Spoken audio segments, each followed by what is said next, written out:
Okay, अब surfactant के बारे में डिस्कस करते हैं बेसिक चीजें। Now this surfactant is made by type 2 pneumocytes. कौन से सेल्स सर्फेक्टेंट बनाते हैं? They are the type 2 pneumocytes. अब ये जो टाइप 2 न्यूमोसाइट्स होते हैं ये कब डेवलप होते हैं? They develop at 25th week of gestation. और ये मेच्योर कब होते हैं? They become mature at 30th week of gestation. अब बेसिकली क्या होता है कि जब 30th वीक हो जाते हैं गेस्टेशनल एज के, तो उसमें क्या होता है, जो लेसिथिन है, बेसिकली जो सर्फेक्टेंट है उसके डिफरेंट कंपोनेंट्स हैं, उसमें लेसिथिन भी है और स्फिंगोमाइलिन भी है। लेकिन जब सर्फेक्टेंट मेच्योर होता है उसमें लेसिथिन की जो रेशो है वो इंक्रीज हो जाती है। There will be more lecithin production in the surfactant as compare to sphingomyelin. Before 30 week क्या होता है, लेसिथिन और स्फिंगोमाइलिन इक्वल अमाउंट में होते हैं, बट आफ्टर 30 वीक्स लेसिथिन के लेवल्स जो हैं सर्फेक्टेंट में इंक्रीज हो जाते हैं, विच मार्क्स दी मेच्योर सर्फेक्टेंट। तो जो मेच्योर सर्फेक्टेंट होगा उसके लेवल्स, उसमें लेसिथिन के लेवल्स ग्रेटर होंगे एज कंपेयर टू स्फिंगोमाइलिन। अब ये जो हमने डिस्कस किया है कि मेच्योर सर्फेक्टेंट प्रोड्यूस होना स्टार्ट हो जाता है at 30th week and around 35th week of gestation. तब क्या होता है कि तब मेच्योर लंग्स जो हैं वो डेवलप हो चुके होते हैं। उसमें क्या होता है कि सर्फेक्टेंट और स्फिंगोमाइलिन की जो रेशो होती है it will become 2:1 or more than 2:1 which marks the mature lungs. यानी around the 30th week of gestation इसमें क्या होगा, मेच्योर लंग्स जो हैं वो डेवलप हो चुके होंगे, जिसमें क्या होगा, जो लेसिथिन और स्फिंगोमाइलिन रेशो है it will be 2:1 or more than 2:1। तो जब ये रेशो होगी इसका मतलब है कि जो डेवलपिंग फीटस है उसके लंग्स जो है वो मेच्योर है। अब मेच्योर लंग्स का मतलब क्या है कि इनमें इनफ सर्फेक्टेंट मौजूद है, इतना सर्फेक्टेंट मौजूद है कि एल्व्यूलर कोलैप्स को प्रिवेंट कर सके from the surface tension after birth.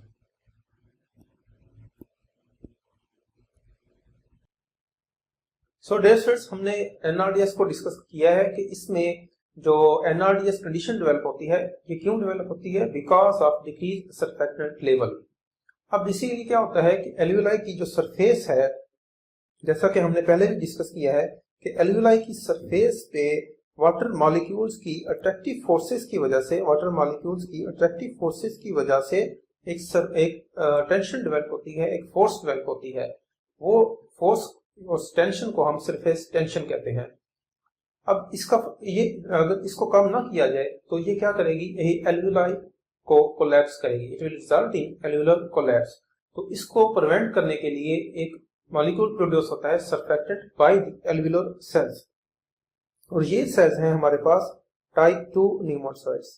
Type 2 pneumocytes का फंक्शन क्या है कि ये सर्फेक्टेंट प्रोड्यूस करते हैं, और वो सर्फेक्टेंट क्या करता है, that surfactant make a layer over the alveolar surface and decreases the surface tension and prevents the alveolar collapse. अब different causes हैं which result in decreased surfactant। जब surfactant decrease होगा तो उसके नतीजे में क्या होगा, alveolar collapse होगा। फिर हमने डिस्कस किया है कि जो surfactant है it is made by type 2 pneumocytes, और डेवलप कब होते हैं type 2 pneumocytes? around 30, yes, they will start developing at which age? around 25th week। और ये मेच्योर सर्फेक्टेंट कब प्रोड्यूस होना शुरू होता है? Around 30th week of gestation.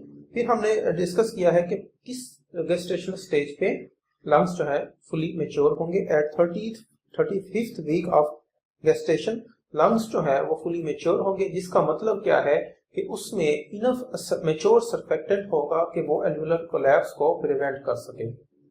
और मेच्योर सर्फेक्टेंट को भी हमने डिस्कस किया है कि कब हम सर्फेक्टेंट को मेच्योर कहेंगे कि उसमें लेसिथिन की जो रेशो है, अमाउंट है, वो इंक्रीज होगी एज कंपेयर टू स्फिंगोमाइलिन।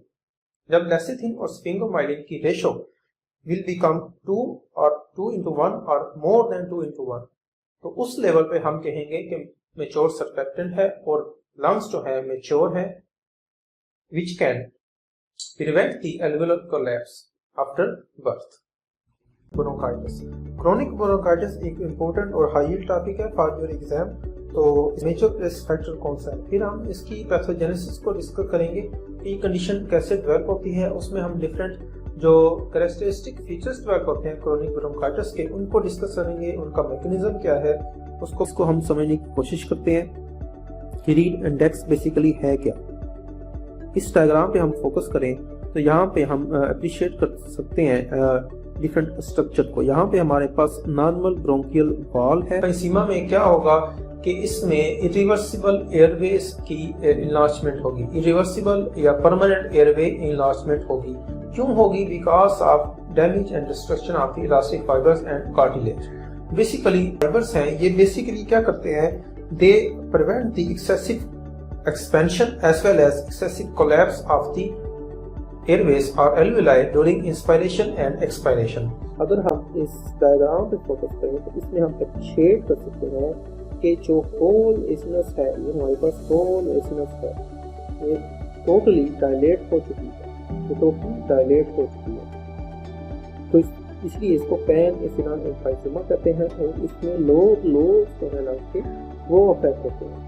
क्या फाइंडिंग्स मिलेगी, उन तीनों फाइंडिंग्स को हमने वन बाय वन डिस्कस कर लिए कि जो 4 कार्डियक डिफेक्ट्स हैं उसको हमने डिस्कस कर लिए। तो बेसिकली इसमें जो मेन कार्डियक डिफेक्ट है that is the pulmonary stenosis. अगर पल्मोनरी स्टेनोसिस माइल्ड है तो कंडीशन माइल्ड होगी, अगर पल्मोनरी स्टेनोसिस सीवियर है। फिर इसमें हमने डिस्कस किया कि राइट वेंट्रिकुलर हाइपरट्रॉफी की वजह से क्या होगा, पेशेंट में बूट शेप्ड हार्ट होगा। हाई हील्ड पॉइंट है boot shaped heart, single word boot shaped heart, tetralogy of Fallot, boot shape heart होगा इसमें। तो ये हाई हील्ड पॉइंट है, इसको आपने याद रखना है। फिर इसमें वीएसटी होगा, ओवरराइडिंग एओर्टा होगा। इसके अलावा इसमें हमने डिस्कस किया है कि जो स्टीपल साइन क्यों डेवलप होता है। बेसिकली अगर हम इंटीरियर पोस्टीरियर एक्सरे करें नेक का और अपर चेस्ट का, तो उसमें हमें क्या मिलेगी फाइंडिंग सब ग्लॉटिक नैरो मिलेगी। जो एरिया होगा अंडर द एपिग्लॉटिस सब ग्लॉटिक एरिया, उसकी नैरोइंग होगी। उस नैरोइंग की वजह से यहाँ पे उस जो फाइंडिंग होगी सब ग्लॉटिक नैरिंग, उसको हम स्टीपल साइन कहते हैं। फाइंडिंग क्या है? सब ग्लॉटिक नैरिंग और साइन क्या है? Steeple sign.